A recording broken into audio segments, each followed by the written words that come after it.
Olha só o assunto de hoje. A Mayara, da dupla Mayara e Maraísa, ela perdeu quase 40 quilos e agora está na mídia por aí, em todo lugar, sofrendo muitas críticas de alguns e ganhando elogios de outros, né? Vida de famoso não deve ser fácil, né? Muitos dizem que ela parece ter ido longe demais. O que você acha? Será que ela foi longe demais? Mas aqui está o que eu vou fazer. Ao invés de ficar julgando a Mayara, eu vou tentar fazer algo útil aqui e utilizar todo o conhecimento de nutrição, de ciência da nutrição que eu acumulei nesses últimos 15 anos de pesquisa e todo o conhecimento e experiência que eu já acumulei de centenas de milhares de pessoas já ajudadas aqui. E eu vou tentar avaliar o que a Mayara fez para perder esse peso todo nesse contexto nutricional. Eu vou te dizer onde ela acertou e também 6 pontos onde talvez ela tenha errado, para que você possa utilizar dessas dicas, esse conhecimento que eu vou compartilhar, para tentar você mesmo aplicar na prática e ter resultados melhores talvez do que ela e com muito menos sofrimento. Combinado? Se você é novo aqui, bem-vindo. Meu nome é Rodrigo Polesso, sou pesquisador de ciência da nutrição e também autor best-seller e também criador do único método metabólico de emagrecimento, o acelerador Emagrecer de Vez.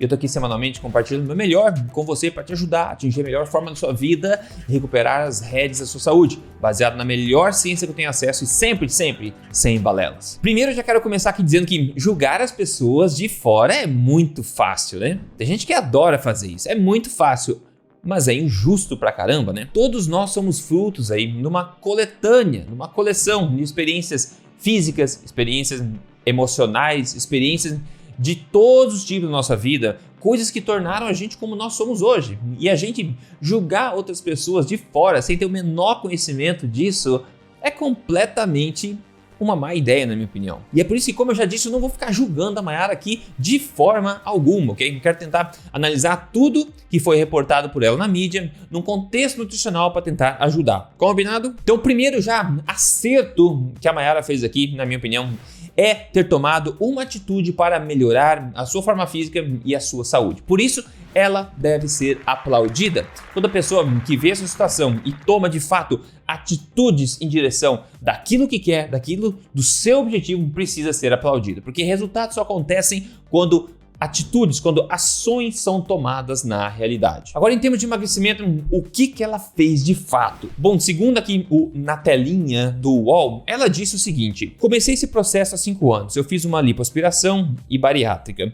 Há 14 meses, engordei de novo. Sanfona, né? Fui parar nos 75 quilos. Eu estava quase indo para a segunda bariátrica. Já coloquei balão intragástrico, já tentei de tudo. Nunca vi meu índice de gordura baixo. Nunca fica no nível normal. Ainda está alto, está 27%. Depois que eu fiz bariátrica, eu comecei a me cuidar mais, tomo vitaminas, meus exames são normais, questão de hormônio está normal. Então vamos de cara aqui, com base no que ela reportou, né? Vamos ao erro número 1 aqui. Intervenções cirúrgicas para emagrecimento podem ser um tiro na culatra. Agora, uma nota aqui: se você decidiu junto com o seu médico fazer qualquer intervenção cirúrgica, esse é um assunto que você decide com ele, eu não tenho que dar pitaco em nada disso, ok? Agora, na maioria dos casos, essas intervenções cirúrgicas para emagrecimento são frutos do entendimento completamente inverso do que causa ganho de peso e do que gera emagrecimento. E hoje nós já sabemos, como eu tendo a repetir para vocês bastante aqui, vocês que me seguem aqui, nós já sabemos que o sobrepeso não é um problema calórico, ele é um problema metabólico e que assim também é a sua solução. Ou seja, você não engorda porque você come demais, como todo mundo parece dizer por aí, não é verdade? Você engorda, na verdade, porque o seu metabolismo está programado para armazenar mais as calorias que você come como gordura, ao invés de utilizá-las para gerar energia de fato, ATP, em cada uma das suas células. E essa dificuldade vem de disfunções metabólicas que a gente foca geralmente para resolver, para solucionar tudo. Considere, por exemplo, esse enorme estudo feito com mais de 230 mil enfermeiras nos Estados Unidos, que publicou este gráfico abaixo. Cada pontinho que você vê aqui é uma enfermeira que foi acompanhada por décadas nesse estudo. E esse gráfico mostra claramente algo que choca muita gente, ou seja, não há uma relação entre quanto as pessoas comem e o seu peso. Ou seja, existem enfermeiras que são obesas comendo 700 calorias por dia somente, e outras enfermeiras também obesas, que são obesas comendo 3.500 calorias por dia. Assim como existem no estudo enfermeiras magras que se mantêm magras comendo apenas 700 calorias por dia, e outras enfermeiras que ainda também são magras e são magras comendo 3.500 calorias por dia. Ou seja, não há uma relação clara entre quanto se come e quão pesado, quão magro se é, apesar de todo mundo parecer focar nisso. Até porque imagina, se você está falando com uma pessoa que está obesa e comendo somente 700 calorias por dia, o que você vai dizer para ela? O que você vai sugerir para ela? Tipo, que ela coma ainda menos do que isso, que ela pare de comer? Ou vai sugerir para ela que ela está mentindo, que ela está mentindo mesmo, que ela come muito mais do que isso, como muita gente infelizmente faz. A solução para o emagrecimento aqui não é comer menos. Eu já vou explicar mais sobre isso, então fica ligado. Mas tenha em mente o seguinte, essas intervenções cirúrgicas como a bariátrica, o galão intragástrico, né, a cirurgia de bypass, etc, lipoaspiração, todas essas são intervenções que são drásticas e são arriscadas também e partem daquela premissa que eu falei, que você precisa comer menos para emagrecer. São todas formas assim cirúrgicas de tentar forçar o seu corpo a comer menos ou forçar você a comer menos. E aliás, já vou compartilhar alguns dados sobre essas cirurgias que talvez você não saiba ainda, então fica ligado. E para fechar o erro 1 aqui, uma palavrinha rápida sobre lipoaspiração. Veja, nossa gordura corporal não são simples estoques de gordura inertes lá que não fazem nada, não servem para absolutamente nada, que podem tranquilamente ser sugados para fora do corpo sem nenhum prejuízo. Não. O nosso tecido adiposo, ele é um sistema inteligente, ele é hormonalmente ativo, ele é adaptável e faz parte de um sistema integrado de controle energético no corpo. E a lipoaspiração pode, por si só, aumentar até o acúmulo de gordura visceral, a mais perigosa que tem, como mostrado nesse estudo brasileiro, por exemplo, de 2012. E segundo esse outro estudo aqui, não ajuda em absolutamente nada nos seus marcadores metabólicos de saúde. Ou seja, milagres não existem. Agora, erro número 2 aqui, a porcentagem de gordura. A Mayara diz, eu nunca vi meu índice de gordura baixo, nunca fica no nível normal, ainda está alto, está 27%. 27% de gordura para mulheres não é particularmente alto. Esse estudo publicado no Jornal Americano de Nutrição Clínica nos diz que a faixa de gordura corporal normal para mulheres entre 20 e 39 anos, o que inclui a Mayara, é de 21% a 33%, e mulheres de 40 a 59 é de 23% a 34%, e para mulheres de 60 a 79 de 24% a 36%. Agora, apesar do índice de gordura corporal dela não estar alto, como a gente está vendo, ele pode sim estar mais alto do que deveria por causa da forma como ela perdeu peso. E isso me leva aqui ao erro número 3, que é você dar um tapa no botão de gostei desse vídeo se essas informações estão sendo úteis para você até agora. E se você não me segue aqui ainda, aproveita e faça isso, porque o que você vê aqui você não vê em outros lugares, ok? E nas mídias sociais, procura meu nome, Rodrigo Polesso, eu estou em todo lugar. Erro número 3, atalhos para emagrecimento tendem a poupar gordura e não queimá-la. Ai, como assim? Quando você emagrece de forma correta, identificando e corrigindo as causas metabólicas, que são as causas raízes do ganho de peso, aí você consegue emagrecer corretamente e o corpo irá priorizar a queima, a eliminação da gordura estocada, sim, poupando a massa magra, poupando outros tecidos. Agora, quando você não faz isso e parte para atalhos, sejam dietas restritivas, eliminação, cortes severos de calorias, cortes severos de macronutrientes, cirurgias, etc. Isso não acontece, porque agora o corpo vai tentar segurar essa gordura que está acumulada, vai perdendo assim, você não está comendo, etc. Mas vai tentar o máximo possível segurar essa gordura acumulada e vai começar a queimar muito mais esses tecidos que não deveriam ser queimados, que deveriam ser preservados, como músculos que são extremamente importantes, como a sua pele, por exemplo, e outros tecidos do corpo também. E nós vemos isso, por exemplo, claramente em quem perde peso com bariátrica, que acaba com bastante pele sobrando e muita gente precisa de cirurgias adicionais também. Isso tende a não acontecer em pessoas que perdem a mesma quantidade de peso, mas de forma correta, porque ao mesmo tempo que a pessoa vai perdendo peso de forma correta, o corpo vai queimando a gordura e vai tentando manter a massa magra, catabolizando corretamente a pele para não ficar pele sobrando, etc. Então, quando a gente faz esses atalhos, a gente meio que paga o preço. Mas a coisa ainda fica um pouco pior, porque eu quero te contar agora uns fatos sobre esses procedimentos que você talvez ainda não saiba, aqui no próximo erro agora, que é o erro número 4, criar o que eu chamo de uma prisão fitness. e enfrentar a realidade das bariátricas. E essa é uma prisão, né? Essa prisão fitness é um lugar muito sombrio onde muitos influenciadores e pessoas que perderam peso de forma artificial se encontram. Ou seja, você consegue ou não perder bastante peso, mas agora você precisa, para sustentar a sua boa forma atual, de um regime extremamente controlado alimentar e também extremamente controlado no sentido de exercícios também. De forma que se você olhar para o lado, você ganha peso. Se você cheirar a comida, você ganha peso. Se você não for fazer exercício um dia, você tende a ganhar peso, etc. É uma verdadeira prisão fitness, onde é humanamente muito desafiador se manter a sua rotina para manter aquela boa forma que você conseguiu de forma artificial. Isso acontece por quê? Porque essas pessoas tenderam a forçar o emagrecimento, ok? E quando você força o emagrecimento, o corpo força do outro lado como uma mola. Quanto mais você aperta, mais o corpo vai ficando mais difícil, resistindo, até que, pum, ele dá o rebote que todo mundo conhece. Inclusive, foi reportado pela própria Mayara na frase que eu li no começo desse vídeo. Então, se você faz isso, você vive pensando em comida, vive obcecado com exercícios, você fica com medo de ganhar peso novamente, porque o seu metabolismo está de fato agora programado para acumular gordura assim que ele puder. E essa é uma forma não muito legal de se viver, na minha opinião. E é por isso que eu digo aqui, para vocês que me seguem, vocês já sabem, que o emagrecimento de verdade, a gente não pode forçar ele. Nós precisamos somente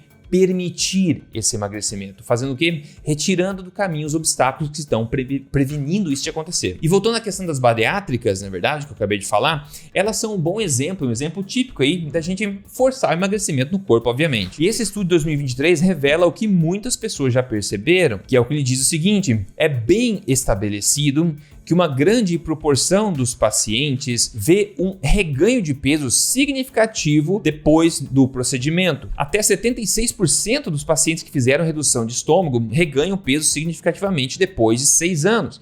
No caso do bypass intestinal, até 72% dos pacientes reganham peso até 5 anos depois da cirurgia. Porém, além do reganho de peso, existe outra coisa também que é péssima, que é a má nutrição, que acaba sendo fruto disso. O estômago reduzido ou um desvio intestinal lá, tudo isso acaba atrapalhando diretamente no curso normal de absorção de nutrientes no nosso corpo. Então, além de nos forçarmos a comer menos, né, o pouco que nós comemos também não será absorvido da mesma forma no nosso corpo, que obviamente não é uma coisa boa pra gente. E a coisa ainda pior ainda, como bem dito aqui, nesse outro estudo aqui de 2021, que diz o seguinte: é também importante mencionar que o reganho de peso depois do procedimento é associado com uma deteriorização da qualidade de vida e o reaparecimento ou piora de comorbidades associadas com a obesidade, como hipertensão, diabetes tipo 2, etc., que tornam necessário o monitoramento de perto de tudo. E ainda diz que uma segunda bariátrica aqui pode ter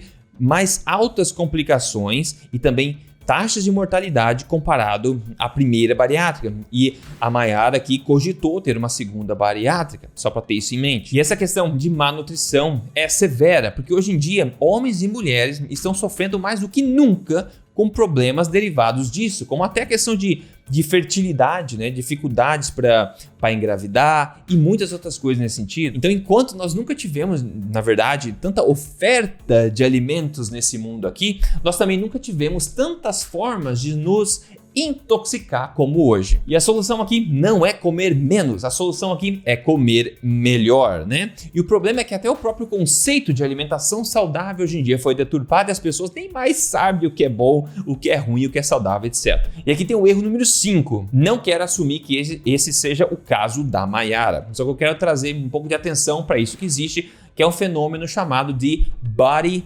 dysphoria. E o que é isso? Body dysphoria, como definido pelo Sistema de Saúde Nacional do Reino Unido, é uma condição mental onde a pessoa gasta muito tempo se preocupando com falhas na sua aparência. Falhas essas que frequentemente não são notadas por outras pessoas. Isso é preocupante. Muita gente acaba entrando dentro da sua própria bolha, tendo uma imagem meio distorcida de si mesmo e achando que precisa ir além, mais magro, mais tatuagem. E você acaba perdendo perspectiva ou tentando achar defeitos em você mesmo que não são percebidos por outras pessoas. E esse tipo de comportamento, de frame mental, pode levar as pessoas a extremos. E, de novo, não estou falando que esse foi o caso da Mayara de forma alguma, mas é uma coisa que eu queria trazer aqui que pode ser relevante. E o erro número 6 aqui foi que no portal Na Hora da Notícia, a Mayara diz que nunca conseguiu emagrecer por questões genéticas. Enquanto nós sabemos que existe de fato predisposições genéticas, não existe muito pré-determinismo genético, na verdade. Ou seja, a predisposição pode ou não ser engatilhada de fato, de acordo, ou dependendo dos seus hábitos diários ao longo da vida. Ou seja, a epigenética é o que mais impacta o nosso corpo. Epigenética, de fato, é a coleção de hábitos, de comportamentos que você tem que podem ou não promover a manifestação da sua predisposição genética, de fato. E vamos lembrar que até não muito tempo atrás, até não muitas décadas atrás, a obesidade era uma coisa bastante rara. E um pouco mais de tempo atrás, era extremamente rara. As pessoas pagavam dinheiro para ver uma pessoa gorda. Isso é verdade, se você pesquisar você vai ver. Então, é impossível que tudo isso seja fatores genéticos que mudaram o DNA da população em tão pouco tempo. Não. Agora, o que mudou muito rapidamente em muito pouco tempo foram nossos hábitos e foram também a qualidade dos alimentos ofertados para a gente, o número de toxinas, de aditivos, etc., incluídos, às vezes, na surdina, na cadeia alimentar. Isso sim é uma mudança enorme comparado ao passado. Agora, claro que a gente consegue ter predisposições à obesidade sendo criadas em poucas gerações, mas aí lembre-se que eu falei, a epigenética é o que mais vai ser responsável por engatilhar ou não a manifestação dessas predisposições. E se a gente pensar por que será que populações das mais diversas no mundo, das mais diversas culturas, em todo lugar do mundo, no sul, no norte, no Ártico, em todo lugar, nas ilhas do Pacífico, populações mais diversas de raça, de cultura, etc., estão meio que todos ao mesmo tempo ficando cada vez mais obesas? Será que a genética de todo mundo está mudando? Não, os mesmos hábitos, toxinas e qualidade inferior de alimentação está entrando e se enraizando em todos os lugares do mundo, Então a gente vê isso. Então, para acabar tudo aqui, o que fazer afinal? Então tudo começa a fazer sentido quando a gente parte da premissa correta, ou seja, o entendimento correto do que realmente gera o sobrepeso e do que realmente pode ajudar na sua solução. E como dito brilhantemente neste estudo, e como eu venho dizendo há tempos aqui nos meus vídeos, a afirmação correta é que os indivíduos obesos possuem um déficit de energia na forma de ATP junto com uma superprodução simultânea de gordura. Ou seja, apesar do excesso de energia acumulada na forma de gordura no nosso corpo, a nossa célula, nosso corpo é formado por células, As nossas células ainda estão passando fome. Por quê? Porque existem disfunções metabólicas que estão, como eu disse no começo, atrapalhando esse processo de geração de energia no corpo. Quando você come lá suas calorias, você vê que menos delas estão sendo utilizadas para gerar energia nas nossas células e mais estão sendo jogadas para estoque. Então, obviamente que uma pessoa que acaba ganhando peso facilmente tem fome o tempo inteiro, porque apesar de estar ganhando peso facilmente, ela ainda assim está passando fome a nível celular. E isso basicamente consegue explicar por que você pode conseguir engordar mesmo comendo 2.000 calorias por dia ou 1.000 calorias por dia, porque o seu corpo está programado para o acúmulo de gordura. E mais, a fome, a sensação de fome, ela é controlada principalmente pelos níveis de energia de ATP no fígado e no hipotálamo. Então, se as suas células, seu corpo de fato está com problema de geração de energia, está passando fome, você vai receber esses sinais de fome, apesar de estar comendo calorias talvez suficiente, mas mandando mais do que deveria para estoque. Então a fome de quem engorda facilmente não é a causa do problema, é um sintoma do real problema. E é por isso que o entendimento tradicional do emagrecimento e sobrepeso está completamente pelo avesso. E se tem uma coisa que eu quero que você lembre depois de sair desse vídeo é o seguinte: o ganho de peso é um problema metabólico e não calórico, e assim também é a sua solução. E é 100% você emagrecer comendo mais e não menos. Como é possível isso? Fazendo com que mais calorias que você come sejam utilizadas como ATP, como energia de fato a ser queimada e não mais mandadas para estoque na forma de gordura. Ou seja, você come o seu prato, e seu metabolismo vai ter duas escolhas. Uma é estocar essas calorias ou é usar e queimá-las para munir seu corpo, a reconstruir tecidos, por um monte de coisa. E o que você come vai definir o que acontece, o estado do seu metabolismo também. Então a ideia é que você coma e mais calorias sejam mandadas para uso e queima e menos para estoque. Ou seja, duas pessoas idênticas, com a mesma idade, mesma atividade física, Ambas comendo 2.500 calorias por dia. Uma delas pode estar engordando e a outra pessoa pode estar emagrecendo, sendo todas as outras variáveis iguais, porque a diferença aqui está no metabolismo, no impacto do que essas pessoas estão comendo no metabolismo delas. Então a diferença não está na quantidade de calorias que você come, mas sim em como a qualidade das calorias que você come está impactando o seu metabolismo. Tatua isso na cabeça. E ajustar a qualidade da dieta é o primeiro passo da minha pirâmide de prioridades aqui e é o que mais tem impacto para começar a colocar as coisas no rumo certo. E se isso tudo é novo para você, eu tenho vídeos aqui explicando na prática um pouco mais sobre a alimentação forte, como é que você aplica na prática, tenho exemplos de refeição, etc. E se você é aquele tipo de pessoa que quer tudo organizado, passo a passo, certinho, para começar direto para a prática, eu te convido a se tornar um acelerador ou uma aceleradora, pegando o passo a passo completo, listas de alimentos, cardápios de exemplos, receitas que eu tenho, fotos das minhas próprias refeições como exemplo, áudios motivacionais diários e absolutamente tudo que você precisa para atingir esse objetivo de emagrecimento, corrigindo a causa raiz, reativando seu metabolismo e eliminando naturalmente a sua gordura. Para você chegar lá, é só você entrar em aceleradoremagrecer.com.br e se juntar na família de aceleradores que estão tendo cada vez mais resultados. Como, por exemplo, a gente vê aqui o caso da Magali Chagas. Ela mandou conseguir emagrecer 14 quilos, 19 centímetros de cintura, 22 centímetros de quadril e 10 centímetros de coxa. Sentia muita dor no joelho e procurei algo que não precisasse fazer exercício, pois eu não conseguia nem caminhar. Hoje eu não tenho mais dor e me sinto muito disposta. Tenho 59 anos e feliz por finalmente estar perto do peso que há muito tempo não conseguia. Sucesso a todos, menos 14 quilos. Quando você aplica os hábitos corretos, de forma correta, sem sofrimento, sem fome, etc. Quando a gente anda junto com o nosso corpo, nós vemos resultados reais começando a acontecer. Então, se você quer fazer isso passo a passo com minha ajuda, você pode entrar em aceleradoremagrecer.com.br ou se quiser se aventurar pelos meus vídeos aí, eu também ajudo bastante lá. A decisão é totalmente sua, ok? Espero que esse vídeo tenha sido útil para você e a gente se fala no próximo. Forte abraço e até mais.